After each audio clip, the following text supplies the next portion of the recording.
Sige. 1, 3. Yan. Tapos, anong gagawin?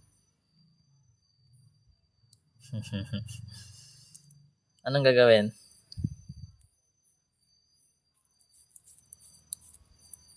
Then, sabi rotated 90 degrees clockwise. Saan mapunta yun dito, di ba? Anong mangyayari? Di ba dapat pin mo yung ball pen mo sa point? Ito kunyari. Sige, andito kunyari. Oh. Tapos, ito, pin ka dito. Dito. Dali, masunurin ako eh. Ikot mo counterclockwise. Oh. Ganyan. Dadaan ako dito. CCW 90 degrees. Dito. Dito.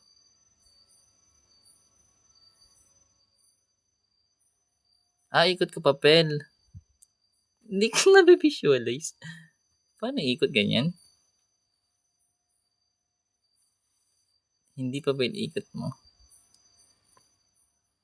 Sige, hindi ko na-visualize So, ito yung 1, 3. Point. Tapos, ikot ko ng 90 degrees. Oh. Hindi naman siya gumalaw. Oh, nandun pa rin. Nandun pa rin eh. Oh. Saan napunta? Saan napunta? Dito pa rin yung point. Then, ayan ang bagong point. So, quadrant 4. Sabi mo counterclockwise. Ano bang ginawa ko? Counterclockwise ba yun? Para pa ganun.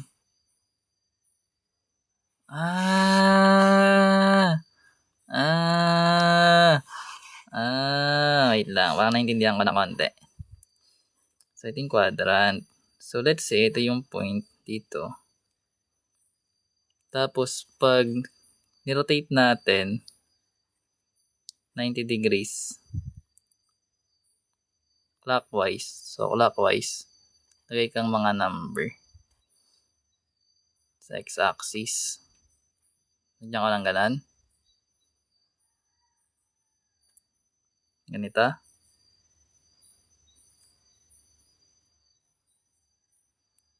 Okay. Tapos, anong sunod? So, kunyari ito. Sabihin natin tong 3 negative 3. Yan. Tapos, rotated clockwise. So, pag clockwise, pag ganun, di ba? Clockwise.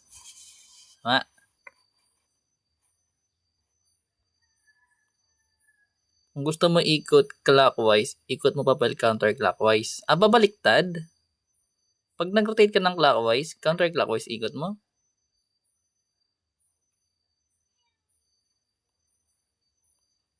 Parang mas madali pa ganun. Talaga? Sige nga. Clockwise 90 degrees. Dapat pa ganito, di ba? Ang natin, ang ikot. Kasi clockwise nga eh. So, ibig sabihin dapat, nandito to. Na part. Di ba dapat nasa quadrant 3 to, di ba? Di ba, Idol Rapi? Sige. So, ngayon, kung ikot natin siya counterclockwise, 90 degrees din. Counterclockwise. Pag ganon. Ay, gagi. Oo nga, totoo. Galing. Ang galing mo Naisip mo yun. Ay, hindi. Nabivisualize nila kung ganito eh. Dapat ganito, mabivisualize mo siya ganito. Na-visualize ko na. Dapat may mga quadrant. Mas maganda kung may mga quadrant. Hindi lang basta points.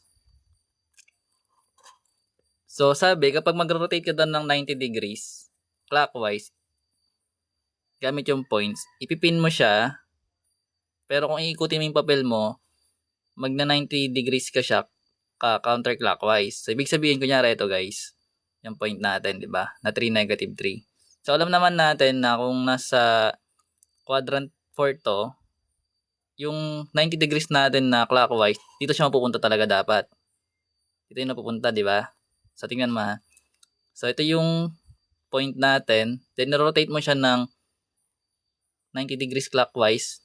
Technically, dapat dito siya. Pero kung gagamitan mo siya ng rotation gamit yung papel, 90 degrees siya counterclockwise. So, yung clockwise pag ganon, counterclockwise pabalik. So, dapat pag ganon. Oh. Dahil nandito na yung ano mo guys, yung quadrant, ibig sabihin dito parte yung point na makuha mo. Ibig sabihin kung ano yung nasa harapan mo na quadrant, doon mo ilalagay yung point. Baliktad ba? Ganun ko siya naintindihan. Hindi.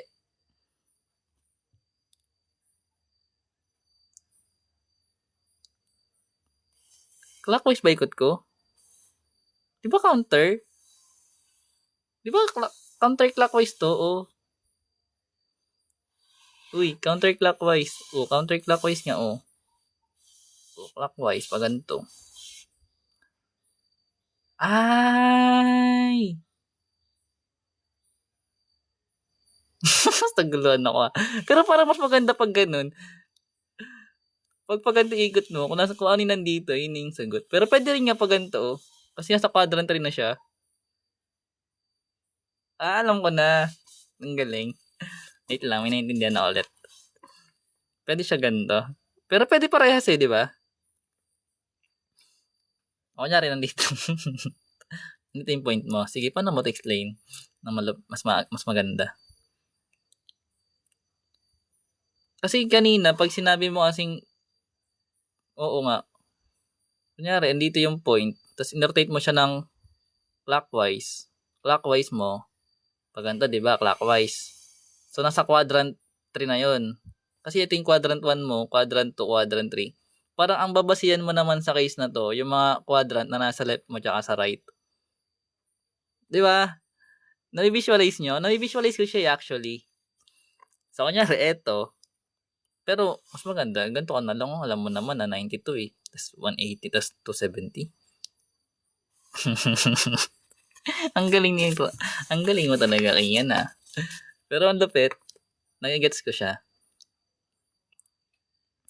Ewan ko kung naintindihan nila. Pero sige, lagyan natin ulit ng ano. So, anong magiging sagot na ilalagay natin dito? Kung ito yung point. Kung 3 tsaka negative 3. Ha? Ano yung magiging point niya? Dapat parehas negative, di ba? Kasi nasa quadrant 3. Dapat parehas siya negative. Yung mga ordered pair na sign, dapat hindi pa rin nakakalimot. Anyway, sulitin natin. Mukhang masaya eh. Natutuwa ako eh. Para maintindihan nila. Ang galing. So, kunyari, 2, 3. 2, 3. Tapos i-rotate mo siya ng 90 degrees. Clockwise. So, alam natin na kapag clockwise, dito mapupunta yon, di ba? Yung point. Kasi 90 clockwise. So, ano yung maging ordered pair sa tingin mo? Ano yung maging ordered pair natin dito? Kapag meron kang 2, 3 na point. Ha? 0, 1. Ba't naging 0, 1? So, magiging, diba, y negative x. Y negative x na siya, guys, diba? So, ibig sabihin, magiging 3. Hindi. Diba? Sabi nga natin kanina dito, oh. Saan na yun? Oh. Kapag given yung ordered pair, guys, na xy, then rotated siya as 90 degrees clockwise, magiging y negative x. So, ibig sabihin, kung ito yung x mo, tsaka yung y, so pagdating sa dito sa case na to, guys, magiging y, tsaka negative x. yung ordered pair. So, dahil ito yung 3 natin, magiging positive siya. Then, yung x natin doon, magiging negative 2. Ito yung kakalabasan pag ni-rotate ng clockwise. So, ngayon, kung gagamitan natin siya ng sinasabi ni Idol Rafi, math enthusiast guys. So, kapag nag-rotate ka doon ng 90 degrees clockwise, ang rotation mo naman is magiging 90 degrees counterclockwise. So, clockwise, yun. Sabihin yun guys na. So, counterclockwise, paano ikot? Pabaliktad, di ba? Ganun.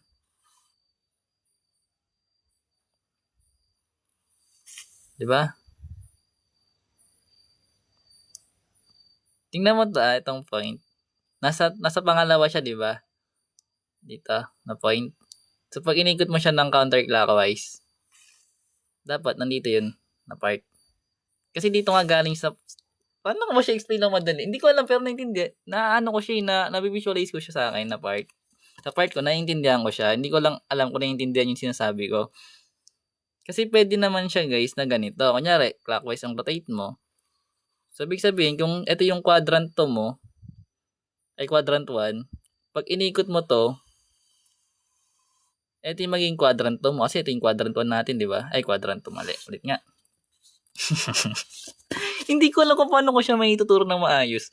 Pero I think na ano ko siya, na-explain ko naman. Sige, ganito nga, para maintindihan ng maayos. Idol Rafi kasi. Ayan, yung quadrant. So, alam natin yun na quadrant 1, quadrant 2, quadrant 3, quadrant 4. Quadrant 1 sa taas yun na. Alam natin yun. Quadrant 4 sa baba. 2 sa left. Then, sa baba yung 3. So, tingnan mo ito Pag nirotate mo to ng clockwise, 90 degrees, pag ganito ikot mo. Yan. So, ibig sabihin kung ito yung quadrant 1 mo, quadrant 2, quadrant 3, nasa quadrant 4, yung mapupunta yung point mo. Kaya, guys, nandito siya sa quadrant 4 na punta. Naintindihan mo? Naintindihan? Pag clockwise. Pero pag counterclockwise, ganun din. Counterclockwise, pabaliktad yung ikot. So, ito, ikot mo siya pag ganun. Ito, tingnan mo to nasa quadrant 1. So, pag nirotate mo siya ng counterclockwise, ito yung titignan mo ngayon doon na ano. Kasi galing siya dito guys galing siya sa quadrant 1. So, paano ba yung orientation na